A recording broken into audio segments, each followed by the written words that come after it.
So in the last session, we have seen about what are the sensory developments during the prenatal development. That in that regarding vision, what are the development regarding vision, and what are the development regarding sensory. We have seen in the session number 13. But in session 14, we will see the other three different perceptual developments or sensory development which happens in prenatal development. That is taste, smell, and skin sensation. All this will be understood in this following slides. So ಈ ಒಂದು session ಅಲ್ಲಿ ನಾವು ಹಿಂದೆ ಒಂದು ಮಕ್ಕಳಲ್ಲಿ ಆಗುವಂತ ಭ್ರೂಣಾವಸ್ಥೆಯಲ್ಲಿ ಅಥವಾ ಗರ್ಭಾವಸ್ಥೆಯಲ್ಲಿ ಆಗುವಂತಹ ಒಂದಿಷ್ಟು ಸಂವೇದನೆಗಳ ಬೆಳವಣಿಗೆಯನ್ನು ನೋಡಿದ್ವಿ. ಅದರಲ್ಲಿ 13ನೇ ಸೆಷನ್ ಅಲ್ಲಿ ನಾವು ಕಣ್ಣು ಮತ್ತು ಶ್ರವಣಕ್ಕೆ ಸಂಬಂಧಪಟ್ಟಂಗೆ ದೃಷ್ಟಿ ಮತ್ತು ಶ್ರವಣ ಬೆಳವಣಿಗೆ ವಿಕಾಸವನ್ನು ನೋಡಿದ್ವಿ. ಈ ಒಂದು ಸೆಷನ್ ಅಲ್ಲಿ ನಾವು ಗ್ರಹಣ ಗ್ರಂಥಿ ಅಥವಾ ಗ್ರಹಣ ಮತ್ತೆ ಒಂದು ರುಚಿ ಮತ್ತೆ ಅದಲ್ಲದೆ ಒಂದು ಚರ್ಮ ಸಂವೇದನೆಗಳು ಯಾವ ರೀತಿ ಆಗ್ತಾ ಇರುತ್ತೆ, ಸೊ ಅದನ್ನ ಹೇಗೆ ಒಂದು ಗರ್ಭಾವಸ್ಥೆಯಲ್ಲಿ ಅದು ಬೆಳವಣಿಗೆ ಆಗಿರುತ್ತೆ, ಎಷ್ಟರ ಮಟ್ಟಿಗೆ ಬೆಳವಣಿಗೆ ಆಗುತ್ತೆ, ಮತ್ತೆ ಮಕ್ಕಳಿಗೆ ಪರಿಸರದ ಹೊರಗಿಂದ ಯಾವ ರೀತಿ ಮಕ್ಕಳು ಅರ್ಥ ಮಾಡ್ಕೋತವೆ, ಪರಿಸರದಲ್ಲಿ ಆಗುವಂತಹ ಅಥವಾ ತಾಯಿಗೆ ಏನೇನು ಅನುಭವಗಳಾಗುತ್ತೆ, ಅದು ಮಗುವಿಗೆ ಹೇಗೆ ಹೋಗುತ್ತೆ ಅನ್ನೋದೆಲ್ಲಾನು ಈ ಒಂದು ಸೆಷನ್ ಅಲ್ಲಿ ನಾವು ನೋಡೋಣ. Student, now we will see what are the other sensory developments which happens in prenatal development. So already in the last session we learnt about how a visual system and auditory system develops in prenatal development. In this we will see the other this one. Now we will see taste and smell. Studies of taste and smell demonstrate that babies respond with different facial expressions, suggesting that certain preferences are innate. Means in the womb only the child learn to give preference to the tastes, which will be proved after the birth of the child. When we give it different types of taste, when we make it to taste different type of tastes, then it will show with the facial expression whether it likes it or dislikes, or whether it is good or bad. So newborn can distinguish between sour, bitter, sweet and salty flavors and show preference for sweet flavors. If we give some sour things or bitter things, we can see by the facial expressions of the newborn, which proves that they can learn or they can distinguish between the taste before the birth only. Means in the prenatal development only they can understand, they can learn to distinguish between the flavors. So newborns also prefer the smell of their mother in comparison with the other care. Smell and taste stimulation of prenatal development, whatever the abilities developed before birth is the 28th week, the olfactory and gustatory system is well developed. Fetus have the ability to smell and taste by the 3rd trimester. So smell and taste buds are carried by mother's amniotic fluid, which fetus absorbs through increased breathing, swallowing and mouthing motion as the pregnancy advances. As the fetus grows in the uterus, it tastes the different types of foods and also it smells through the amniotic fluid, or whatever the mother intakes, that will be tasted by the child through the amniotic fluid. The fetus can also learn odor from pregnant mother's diet. It can taste the food odor also. This is shown when newborn prefer the familiar smell of their own amniotic fluid compared to the other baby's amniotic fluid. After the birth, they can in the research they understand that the newborns can prefer the smell of their own amniotic fluid compared to the other babies. So during pregnancy, the fetus tastes what the mother eats via the amniotic fluid. So that's why the taste preferences will be different, and the child likes the taste which most of the time it has in when the mothers had it most of the time during her pregnancy. So babies experience nutritious, balanced diet before birth are likely to be more accepting a form of variety of food after birth. That is the why we have to give the balanced diet to the mother, and also we introduced all type of nutrients food to the mother during the pregnancy. This will help the babies to have different variety, nutritious and well balanced diet after the birth. So ಈ ಒಂದು ವಾಸನೆ ಮತ್ತು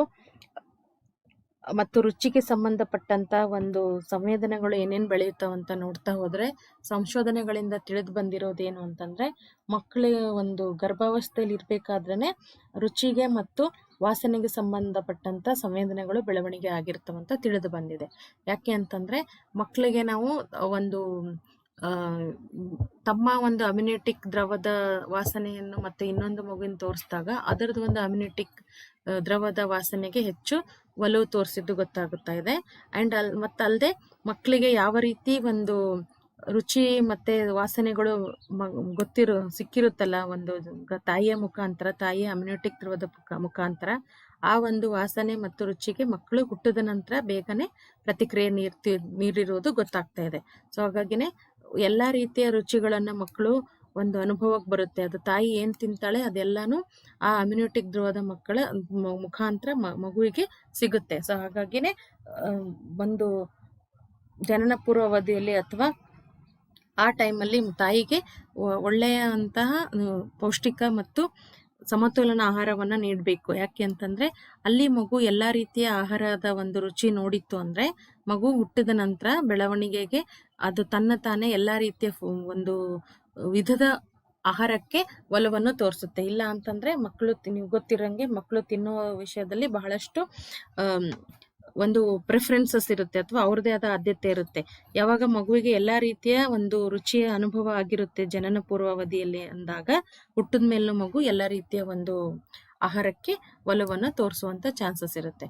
so ಹಾಗಾಗಿ ಈ ಒಂದು taste birds ಏನವಲ್ಲ ಅವು 7ರಿಂದ 8 ವಾರ ಇದ್ದಾಗನೇ ಬೆಳವಣಿಗೆ ಆಗ್ತಾ ಇರುತ್ತೆ ಗರ್ಭಾವಸ್ಥೆಯಲ್ಲಿದ್ದಾಗ.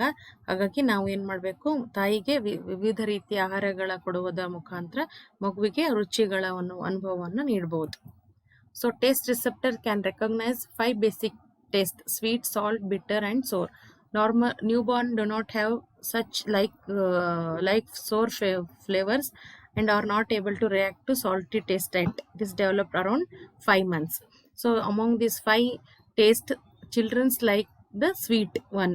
So and they do not like sour flavors. As we discussed in the earlier session, that this was shown by the studies conducted after birth, and the infants show preference to the sweet flavor. If they give the sour taste, they don't want it, it rejects it. So sweet salt taste developed around the 5 months.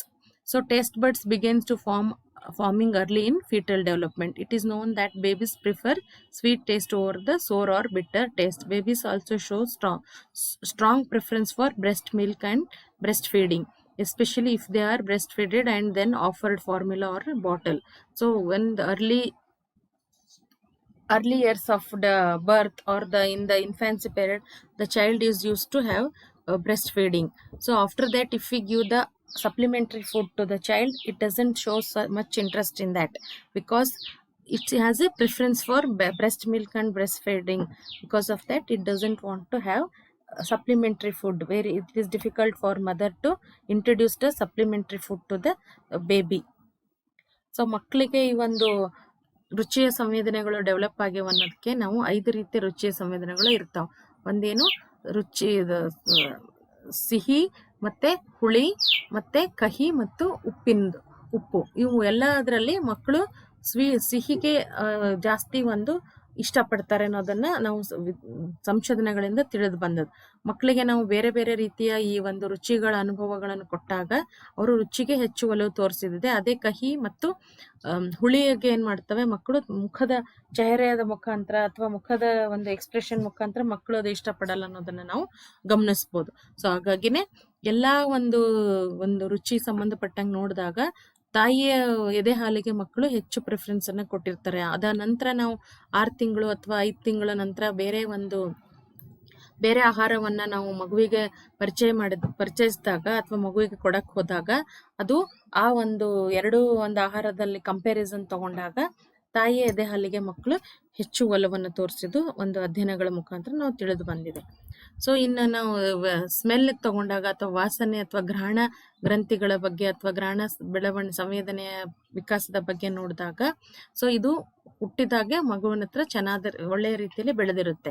So ಯಾಕೆ ಅಂತಂದ್ರೆ ಅಮ್ಯುನಿಟಿಕ್ sack ಮೊದಲೇ ನೋಡ್ದಂಗೆ amenity sack ಏನಿದೆಯಲ್ಲ ಅದು ಒಂದು ವಾಸನೆಗಳಲ್ಲಿ ಬಹಳ rich ಆಗಿರುತ್ತೆ. ಅಂದ್ರೆ ಅದರಲ್ಲಿ ಎಲ್ಲಾನು ವಾಸನೆಗಳು ಮಗುವನ್ನ ತಾಯಿ ಮುಖಾಂತರ ಎಲ್ಲಾ ವಾಸನೆಗಳನ್ನ ಮಗು ಅಮ್ಯುನಿಟಿಕ್ ದ್ರವದ ಮುಖಾಂತರ ಪಡಿಬಹುದಾಗಿದೆ.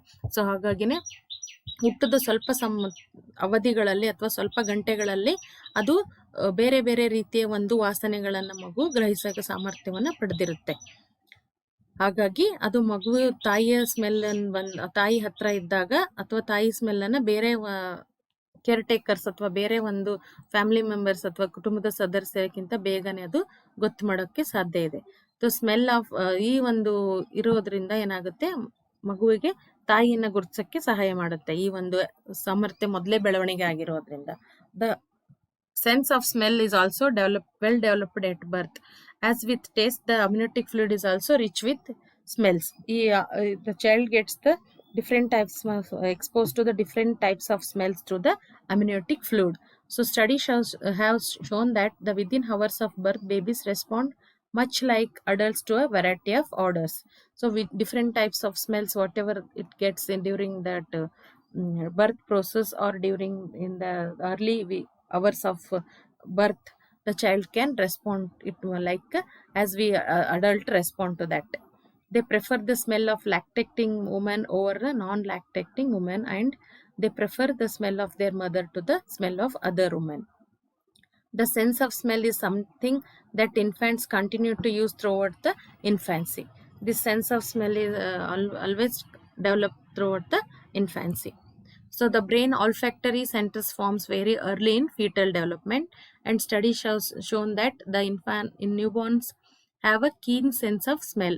Within the first few days, they will show a preference for the smell of their own mother, especially to her breast milk.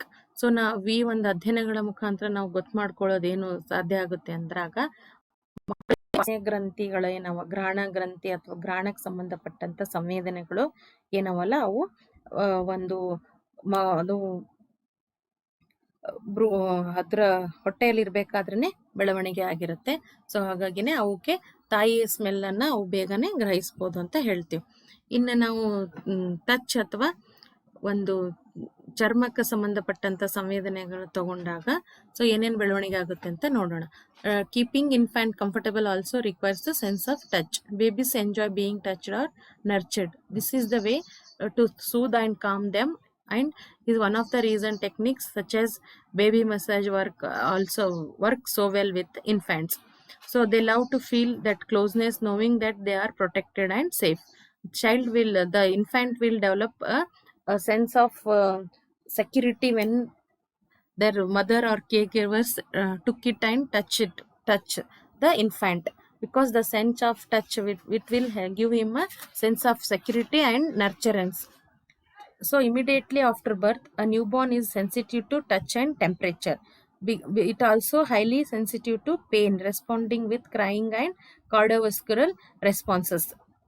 So after birth, we can see that the infants are very sensitive to the touch and temperature outside the environment, and they are also sensitive to pain. So babies and parents form a wonderful bond during the pregnancy. By this, the touch sensation, they have a wonderful bond. The fetus can respond to movement stimulation outside the wound from 26 weeks gestation onwards, and the response reach its peak at about 32 weeks.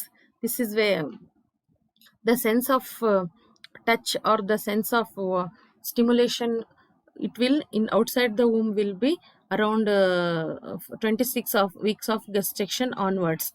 So the child can understand whatever the happening in the outside the environment with the touch, because of this touch sensation only there is a bond between mother and child. A sense of touch initially begins with sensory receptors development in the face, mostly on the lips and nose. After 12 weeks and 17 weeks, the palms and other parts of the body where the sense stimulation or such touch sensation will start to develop. So babies are born with highly sensitive skin, which are been developing in the womb, which means that their sense of touch is quite well developed at birth. So this will help in parent-baby attachment and also baby's cognitive and social development, and also their ability to withstand with stress, and also the development of immune system. Touch and massages classes for infants are encouraged as a method of encouraging growth and development of their nervous system and helping to strengthen the mother-baby bond. So ಈ ಒಂದು ಚರ್ಮ ಸಂವೇದನೆ ಬಗ್ಗೆ ನಾವು ತಿಳ್ಕೊಂಡಾಗ ಹೋದಾಗ, ಚರ್ಮ ಸಂವೇದನೆ ಮಕ್ಕಳು ಒಂದು ತಾಯಿ ಗರ್ಭದಲ್ಲಿದ್ದಾಗೆ ಬೆಳವಣಿಗೆ ಆಗಿರುತ್ತೆ.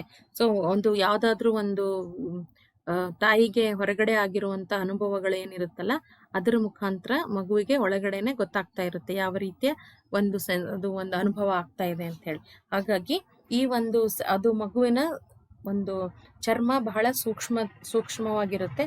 ಹಾಗಾಗಿ ಒಂದು ಹುಟ್ಟಿದಾಗ ಮಕ್ಕಳಿಗೆ ನೋವಿನ ಅನುಭವನೂ ಆಗುತ್ತೆ, ಮತ್ತೆ ಮುಟ್ಟಿದ ಅನುಭವ ಇರ್ಬೋದು, ಅಥವಾ ಬೇರೆ ಬೇರೆ ರೀತಿಯ ಅನುಭವಗಳನ್ನ ಹುಟ್ಟುತ್ತಾನೆ ಮಗುವಿನಲ್ಲಿ ಬೆಳವಣಿಗೆ ಆಗಿರುತ್ತೆ. ಹಾಗಾಗಿನೇ ತಾಯಿ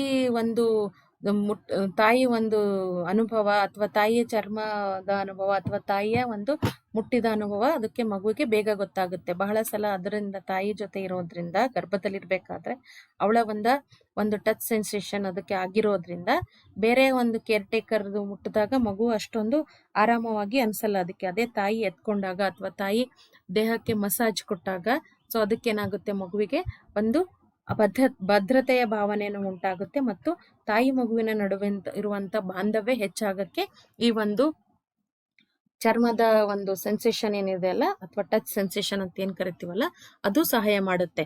ಅಲ್ಲದೆ ಇದೇನ್ ಮಾಡುತ್ತೆ, ಮಗುವಿಗೆ ಎಲ್ಲಾ ರೀತಿಯ ಬೆಳವಣಿಗೆ, ಒಂದು ಬೌದ್ಧಿಕ ಬೆಳವಣಿಗೆ ಇರ್ಬೋದು, ಸಾಮಾಜಿಕ ಬೆಳವಣಿಗೆ ಇರ್ಬೋದು, ಅಥವಾ ಮಗು ಯಾವ್ದಾದ್ರೂ ಒಂದು ಒತ್ತಡಕ್ಕೆ ಹೋರಾಡುವಂತ, ಅಂದ್ರೆ ಬೆಳವಣಿಗೆ ಒತ್ತಡ ಅಂದ್ರೆ ಈ ಅವಧಿಯಲ್ಲಿ ಹೊರಗಡೆ ಪರಿಸರಕ್ಕೆ ಮಗು ಹೊಂದಾಣಿಕೆ ಮಾಡ್ಕೋಬೇಕಾಗುತ್ತೆ. ಈ ಮಗುವನ್ನ ಯಾವ ರೀತಿ ನೋಡ್ಕೊಳ್ತಾರೆ ಅನ್ನೋದರ ಮುಖಾಂತರ, ಅಥವಾ ಅದು ಒಂದು ಮಗುವಿಗೆ ದೇಹಕ್ಕೆ ಒಂದು ಮಸಾಜ್ ಕೊಡೋದ್ ಮುಖಾಂತರ ಇರ್ಬೋದು, ಅಥವಾ ಹೆಚ್ಚು ಹೊತ್ತು ಅದರ ಜೊತೆ ಆಟ ಆಡೋದ್ರ ಮುಖಾಂತರ ಇರ್ಬೋದು, ಅದು ನಾವು ಏನ್ ಮಾಡ್ಬೋದು, ಅಲ್ಲಿ ಅದಕ್ಕೆ ಬೇಕಾದಂತಹ ಬೆಳವಣಿಗೆಗೆ ಅಥವಾ ವಿಕಾಸಕ್ಕೆ ಬೇಕಾದಂತಹ ಒಂದು ಅವಕಾಶ ಅಥವಾ ಬೆಳವಣಿಗೆ ಬೇಕಾದಂತಹ ಅಂಶಗಳನ್ನ ನಾವು ಮೂಡಿಸ್ಬೋದು. ಮಗುವಿನ ಜೊತೆ ನಾವು ಹೆಚ್ಚು ಆ ಒಂದು ಮುಟ್ಟೋದ ಟೈಮ್ ಕಳೆಯೋದ್ರಿಂದ ಅಥವಾ ಮಗುವಿನ ಜೊತೆ ಹೆಚ್ಚು ಇಂಟ್ರಾಕ್ಷನ್ ಮಾಡೋದ್ರಿಂದ.